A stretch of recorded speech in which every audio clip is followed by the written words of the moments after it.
E thash që sot në Bombon me tekst të veçantë flasim për gruan, për sukseset, por edhe për gruan e cila nga njëherë rrinë prapa, po që ka një barë të madhe të punës për të mos të ndoshta ato më të madhe.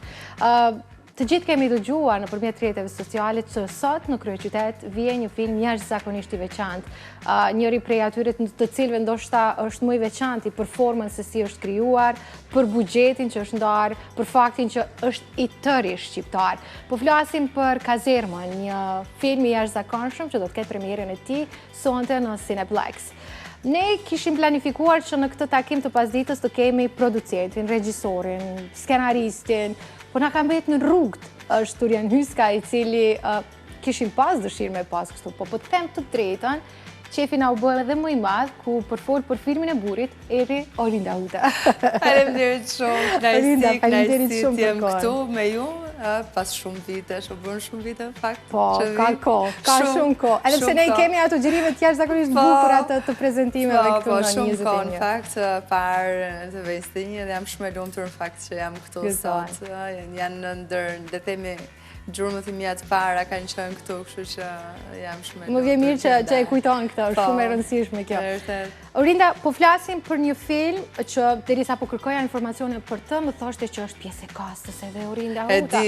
Dhe po shija trailerin, po shija dhe thash mirë. Së dilja që kundi. Thash Orinda qenë ka diku, po jo direkt në film. Një projekt jashtëzakonisht i veçantë. Sa lexova ishte menduar si një reality show dhe në fakt edhe krejt filmi sa arrita të shosh i asaj në atyre. Do doja që të jepnim informacionet më të rëndësishme për këtë film, për krejt ata që po na ndjekin tani, qysh në këtë përgjigje të parë për filmin, nëse mund të themi. Sa i përket Kazermës, është, le të themi, një projekt i Turianit që ai ka dashur ta bëjë në televizion, e ka thënë përpara që ka dashur ta bëjë në televizion. Nuk është dhënë mundësia për ta bërë në televizion, ishte shumë i kushtueshëm aso kohë, dhe i mbeti si një diçka nga ato ëndrat që mbyllen në sertare dhe ndoshta nuk mbesin aty për gjithmonë. Dhe me vitet, duke parë dhe situatën se si ka ndryshuar, se si media ka ardhur, se si media në tërësi, jo thjesht spektaklet si reality show në shikojmë, por media në tërësi ka ndryshuar, atëherë ai përshtatin në këtë lloj forme. Pra Kazermën vërtet e donte një reality që ai të ishte, por në një projekt kinematografik, ku do të thoshte gjithçka që e mendojmë edhe ne spektatorët, pse jo?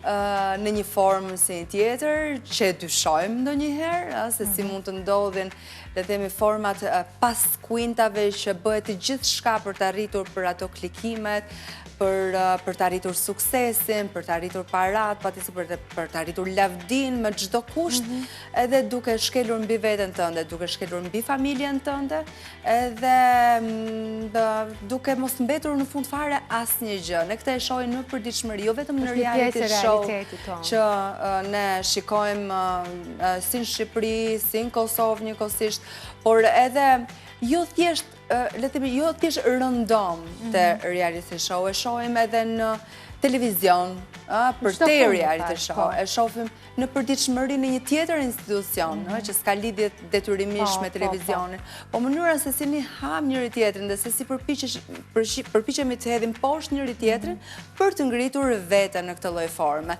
Kështu që duke i kapur bullizimin, prek pjesën e bullizimit shumë si film, domethënë se si ne sulmojmë dikë dhe pa kuptuar se sa lëndojmë dhe se çfarë ndodh në shpirtin e tij, se çfarë ndodh në shtëpinë e tij më pas, atë që ne përjetojmë me çdo ditë, atë që përpiqemi ta japim si mesazh te çdo njeri të cilit ne i drejtohemi në ekran, që të kemi kujdes në formën se si shprehemi, të kemi kujdes në formën se si sillet, tregojmë më shumë urtësi, kur e thonë, është më mirë të tregojmë urtësi se sa atë shpërthimin e zakonshëm dhe në fund marrë mos marrim asnjë gjë.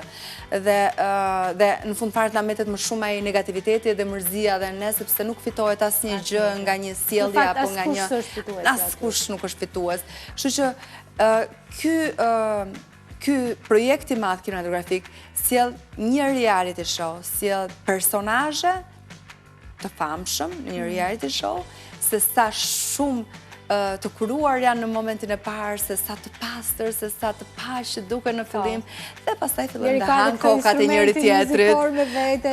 Fillon dhe hanë kokat e njëri tjetrit, pastaj ashtu si kundër ndodh gjithmonë në realitet. Kasti është i jashtëzakonshëm, janë ndoshta disa prej personalitetet më të dëshmuara të kësaj fushë, dhe secili është më i veçantë se tjetri në natyrën e tij.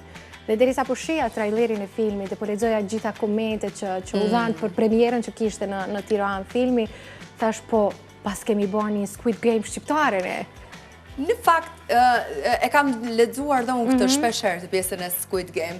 Ka një lloj ngjashmërie. Ndoshta elementi i kësaj shumës së parave, e sfidës, e shumës parave, por ka të tjera projekte kinematografike që e prekin këtë pjesë. E prekin, nuk është vetëm Squid Game, projekte të tjera. Me që ne në Kosovë kemi parë më shumë këtë pjesë. E di, dhe është edhe në Shqipëri, në vitet e fundit, le themi, kjo është një ndër më të parat edhe sigurisht për këtë si rrjedhoi të çon drejt Squid Game. Megjithatë nuk është thjesht ajo, është një frymëzim i shumë regjizorëve, i shumë filmave, por duke e përshtatur me realitetin shqiptar.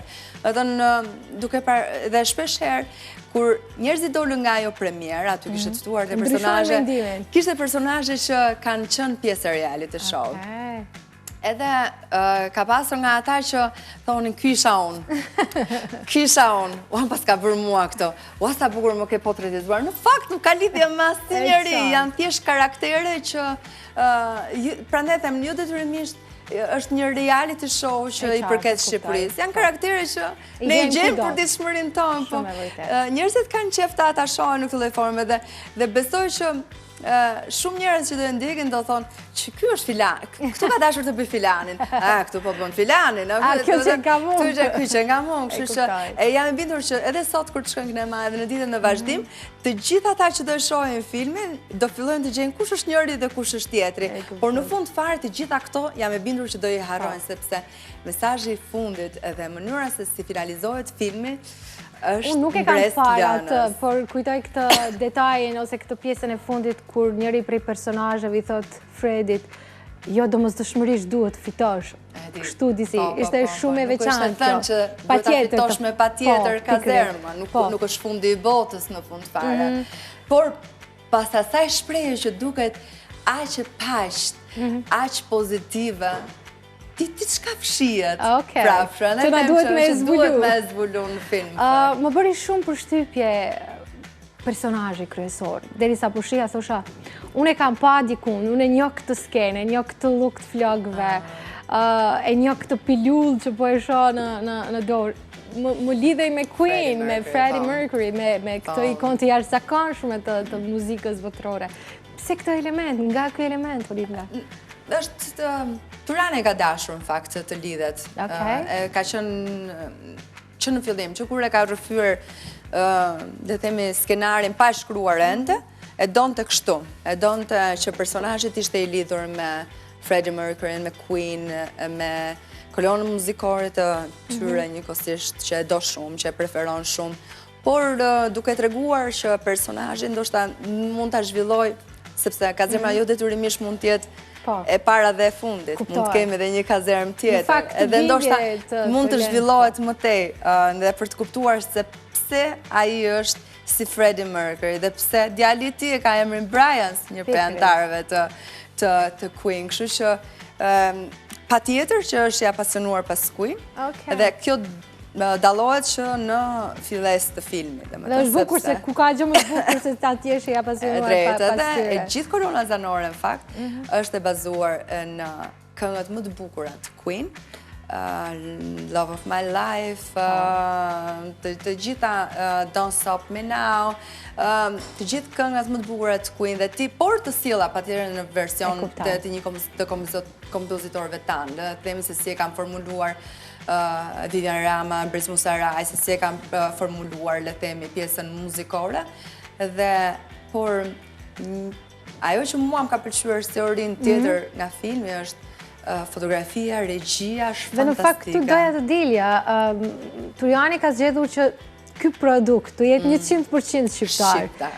Dhe ka bërë shumë mirë, sepse kemi njerëz vërtet të talentuar në këtë fushë. Dhe në fakt, kur ka ndalë nga kinemaja, kur ishin në Tiranë, ishin të gjithë të habitur për këtë gjë, që nuk pa një emër të huaj në staf.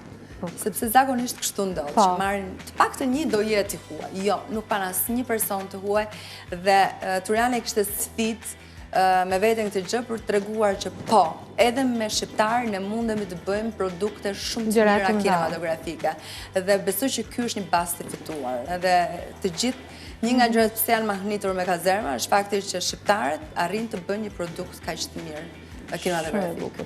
Dhe më duk kohë rekorde mbiles e shikova në disa vende këtë lajmin që për 29 ditë është bërë gjithë kjo punë. Dhe në të gjitha më thuaj që po, për 29 ditë është kryer ky projekt kaq i madh, me kaq shumë njerëz, me kaq shumë kanë qenë rreth skena, kanë qenë le të themi në sheshgjirim, do kanë qenë rreth 65 vetë dhe janë bërë për 29 ditë. Është një nga, në fakt, po të mendosh këtë projektit kinematografike, të paktën aq sa kemi dëgjuar edhe nga stafi, marrin kohë, po jo aq shumë. Maksimumi që kanë marrë kanë qenë 23-24 ditë. Kështu që po të kuptosh, le të themi, në ato që punojnë në kinematografi nuk marrin më shumë se kaq ditë, sepse gjithçka përllogaritet në mënyrë të përsosur që mos të mbasi asë një minut nga xhirimi, sepse për ndryshe çdo gjë përkthehet në para. Kjo është kjo pjesa që ne nuk e di më pas. Kjo është pjesa që, do të thënë, ti nuk mund të humbasësh dot asë një orë, sepse ajo një orë të peshon aq shumë, sa që ti duhet të marrësh një ditë ekstra, pa ajo ditë ekstra kushton shumë para. Kështu që gjithçka është e koncentruar, le të themi, në 12 orë xhirim pa ndalesë, domethënë le të themi me një pushim të shkurtër i cili mund të jetë një drek ose vetëm për të konsumuar diçka, por gjithçka është 12 orë pa ndalesë dhe në ato 12 orë ti duhet të realizosh gjithçka dhe kanë shumë kur thoshte Turi më iku kjo skena, nuk mund të ikë kjo skena, nuk mund të bjet përsëris 4 ditë të tjera vetëm për këtë skenën. Ikën aktorë sepse janë të gjitha gjërat që ndodhin. Aktorët si ketë të gjithë në dispozicion, ndërkohë mund të vijojë një projekt tjetër kinematografik për regjisoren apo për drejtuesen e fotografisë, të gjitha këto. Kështu që nuk e ke luksin ti të humbasësh asnjë ditë kur je në sheshgjirim. Prandaj 29 ditë. Kur e mendon kështu është okay. Ka gjë shumë ditë. Është okay kur e mendon kështu. E përmendëm para se të fillonim këtë takim që premiera në Tiranë ka qenë jashtëzakonshme. Ne kemi parë foto, video, lajme të ndryshme nëpër televizione për një premierë që ndoshta nuk është parë deri më tash në kinemat shqiptare. Cili ka qenë ndoshta momenti më emocionues për juve, për Turianin, për gjithë ekipin, gjatë pas filmit, ose se janë komentet ato të cilat i merrni më pas që ndërlidhen me organizimin, me filmin, me të gjitha nga pak. Ajo që mua më bëri përshtypjen, ne kishim lënë që të fillonte filmi, kishim lënë orarin 7 e darkës, që t'ishim të mblidheshim edhe për punë, le të themi gjysmore, do të futeshim në kinema të gjithë, sepse le të themi njerëzit që kishin konfirmuar ishin aq shumë sa na u desh të kishim 3 kinema në të njëjtën kohë hapur. Edhe kjo ishte një ndër gjërat që mua më emocionoi fort. Dashuria e njerëzve të cilët i kemi njohur gjatë gjithë këtyre 20 viteve karrierë, dhe që donin të ishin aty, festonin bashkë me ne, sepse më duk diçka e rëndë, fakt që nuk e kam parë shpesh.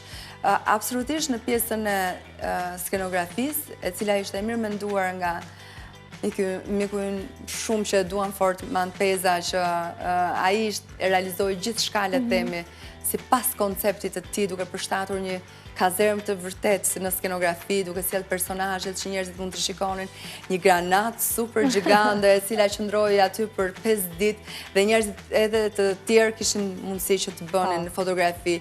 Ka qenë një organizim shumë i bukur, por ajo që mua më e ka emocionuar më shumëti është që përveç këtyre njerëzve që ishin kaq shumë, ishte që për herë të parë unë e dija që njerëzit zakonisht vinë me vonesë në për evente. Erdhën të gjithë me kohë? Erdhën të gjithë 15 minuta përpara. E bukur. Edhe isha shumë e lumtur për këtë gjë. Do të pas ka ndodhur që ndryshimi që e të përmend Tojani tash e sa kohë që do të jetë diçka e madhe, diçka e re në kinematografin. Kjo është shumë domethënë se fakti që unë nuk e kisha vënë re, kam qenë në evente të tjera dhe në filma të tjerë dhe e di që gjithmonë zvarrit dhe unë kisha shumë problem të lutem mos zvarrisni orarin, duhet të hym direkt në skenë që njerëzit mos mërziten, por u duk thuajse e pamundur në atë. Tani po del ajo fjala që e thash në fillim të emisionit. Prapa është Orida, çarshojmë para. Jo, nuk jam brapa fare, nuk jam brapa. Unë kam ndihmuar.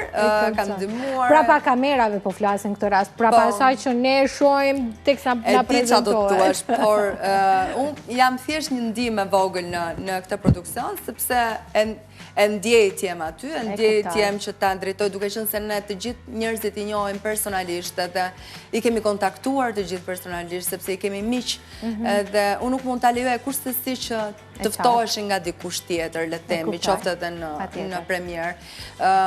Mendoj që kaq respekt duhet bërë për ata që cilat janë pritjet nga premiera sonte në kinema.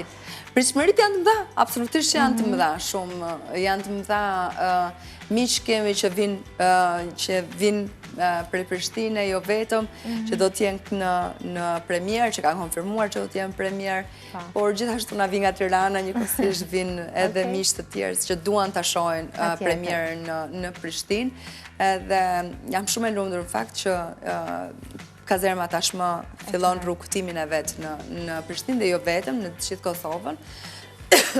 Ndjes.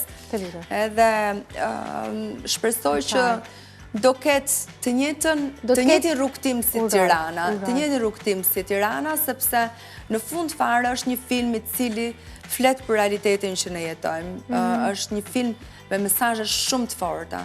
Mesazhe që jemi mësuar vitet e fundit që shumë shohim komedi. Jemi mësuar dhe na është kthyer një gjë normale, por sfida është e madhe për të bërë një film le të themi dramatik edhe thriller siç është ky. Kështu që në një farë forme edhe pse është thriller, edhe pse është le të themi prap bazohet në ngjarje të vërteta, në atë përditshmërinë tonë dhe besoj që do të jetë një shuplak për këdo. E di çfarë ndodhi në fund të premierës? Në fund të premierës, që unë e prisja në fakt, edhe shpresoja shumë, heshtën të gjithë, nuk fliste njëri më. Kjo është e bukur. Dhe kjo është, nuk fliste më njëri, heshtën dhe thashun, wow, bë si vaki këtu, thashun e të mërshme. Unë uroj që ky rrugtimi i këtij projekti, për cilin është punu me shumë përkushtime dhe dashuri për krejt kësaj ekipe të mrekullueshme që janë që gjithë shqiptarë që më gëzojnë shumë ky fakt.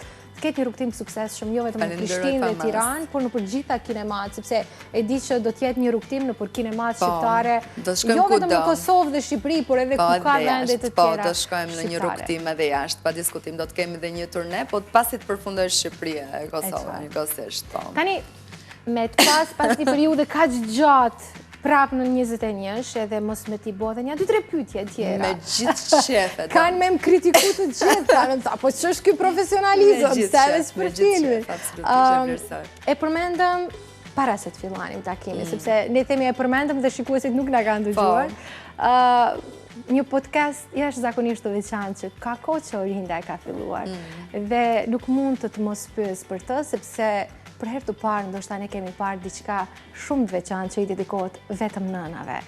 Sa po e shijon, sa po e pëlqen krejt këtë punë që po e bën, sepse në fakt kam bindjen që janë pikërisht këto gra, këto zonja, ato të cilat po na japin guxim edhe ne të tjerave që të mendojmë të flasim më shumë për këtë temë që jo gjithmonë kemi qenë të gatshme. Shumë e vërtetë tonë. Kur e nisa këtë rrugtim me mamë, sigurisht që ka ardhur si pasojë e marrëdhënies sime me ataren, e të bërit nën.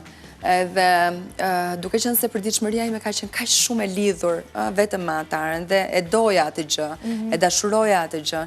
Thash isha e gatshme të flisja për këtë, për rrugtimin tim, duke qenë se flisja për rrugtimin tim në rrjetet e mia sociale.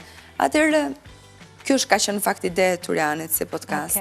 Ka ardhur momenti që të bësh diçka për fëmijët, ka ardhur momenti të bësh diçka për nënat. Dhe podcasti le themi është diçka që ne e shikojmë që vjen çdo ditë nga shumë personazhe në fakt, por nuk donim që të bënim, edhe unë nuk doja të bëja një gjë që e bëjnë të tjerë, se e bëjnë shumë mirë. Pra nuk doja të notoja në një terren që notojnë shumë të tjerë dhe e bëjnë shumë mirë. Kështu që unë doja të qëndroja te ky terreni im, të notoja aty ku unë i dija gjërat, aty ku Sa ishin të gatshme nënat që të bëshin pjesë të themi këti notimi të përbashkët, sepse në fundit janë personazhet ato të cilat... Me drejt, që vinë, e mbushin podcastin. Dhe jo vetëm, se unë marrë dhe personazhe që nuk janë të njohur, marrë doktorje, marrë mjek, por përgjithsisht duke e nisur me personazhet njohur, unë e kam nisur me Jonida Vokshën aso kohë, dhe kur e kam folur me Jonidën përpara ka qenë e gatshme me njëra patjetër çdo vit, duket se rrjetet sociale i kanë ndihmuar nënat që t'jenë pak më të hapura me sidomos personazhet publik, duke treguar pjesë nga jeta e tyre, duke treguar fëmijët, duke treguar vështirësitë apo egzimet njëkohësisht. Kështu që të qenurit në podcast ku unë flas vetëm për këtë pjesë, ato i bën më të përcjellshme, se është një bisedë siç ndodh midis ne të dyjave, dhe që podcasti është që t'japim ne mendime dhe të ndajmë mendime me njëra tjetrën. Pra, nuk është një intervistë, zakonisht shpesh ngatrohet Orina, po pse thua, pse i ndërhyn ti gjatë gjithë kohës që po fleta, sepse nuk është një intervistë zakonisht. Është diçka që vjen natyrshëm, un kam një mendim tjetër, ti ke është një sikur të jemi në kafen e të dyja dhe flasim edhe ndajmë, shkëmbejmë eksperiencat tona personale. Dhe besoj që kjo ka qenë çelësi i fitores në këtë podcast, është që edhe ajo që unë i kam thënë nënave dhe personazheve publik, përpara se të vinë aty, dhe që i takoj të gjitha përpara, në fakt sepse bëjt një bisedë përpara për të kuptuar se çfarë duan të thonë nënat, se çfarë kanë nevojë të thonë dhe si duan të thonë, se ka raste që nuk dinë si ta thonë, kanë frikë. Edhe unë përpiqem që ti bind, sepse ato me formën se si ato do të shprehme, me eksperiencën do të ndihmojnë dikë tjetër. Dhe këtë jam përpjekur që them. Edhe një gjë që është çelësi suksesi është sinqeriteti. I kam thënë mamave gjithmonë kur vinë. Ti po flet për një gjë që e do shumë. Ti po flet për njeriu të dashur, atë që ke sjell në jetë, dhe po nuk fole me sinqeritet për këtë pjesë, çdo nën tjetër do e kuptoj. Dhe në fakt kush ka qenë super e sinqert në intervistë, ka qenë edhe më i klikuar. Absolutisht. Një pyetje të fundit, sepse ka një 7 minuta që i kam kaluar. Si ja arrin Orinda që të bëjnë gjoj ose të marrë këtë balansin në jetën e saj, në mesin e kaq shumë lajmeve për jetën, për bashkëshortin, për vajzën, për karrierën. Si e ke gjetur këtë formulën sekrete që mbi gjitha të ruash qetësinë dhe të ruash familjen? E do unë jam mësuar, bën shumë vite tash. Eksperjenca. Jam mësuar, kur i thonë ja rrahur me vaj usull me këtë gjë dhe nuk është se e vras shumë mendje dhe s'ka dele dhe shpeshherë shoh edhe patjetër që ka raste që shikoj komentet që ne flasim që shpeshherë që kujdes në formën se si shpresh për dikë tjetër, ajo mund të vrasi.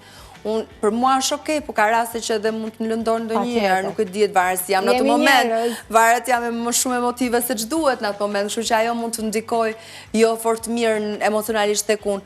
Por në të gjithë pikturën e madhe, unë gjithmonë kam arritur të gjej qetësinë, edhe ti je me lumtur në atë bërthamën time, në atë familjen time. Nëse unë e kam pasur mirë bërthamën time, të tjerat pak rëndësi ka. Me spunës, se kështu patjetër që për shumë më është dashur të heq dorë nga diçka, për shumë nga televizioni më është dashur të heq dorë, sepse po cungoja kohën e vajzës time, kështu që unë e kisha më të rëndësishme kohën e vajzës time se sa televizioni. Në podcastin më ka ndihmuar që edhe të kem diçka, të mbetem aty, ndoshta edhe më atë që dua më shumë, por edhe që t'i kushtoj kohë. Atëherë asgjë që nuk kthehet më pas. E vërtet. Orinda, kënaqësi shumë e madhe që të patëm sot në Faleminderit Bombon, të pafund, presim përsëri dhe e vlerësoj filmit shumë. një sukses të jashtëzakonshëm, dëshiroj. Shumë faleminderit, e vlerësoj.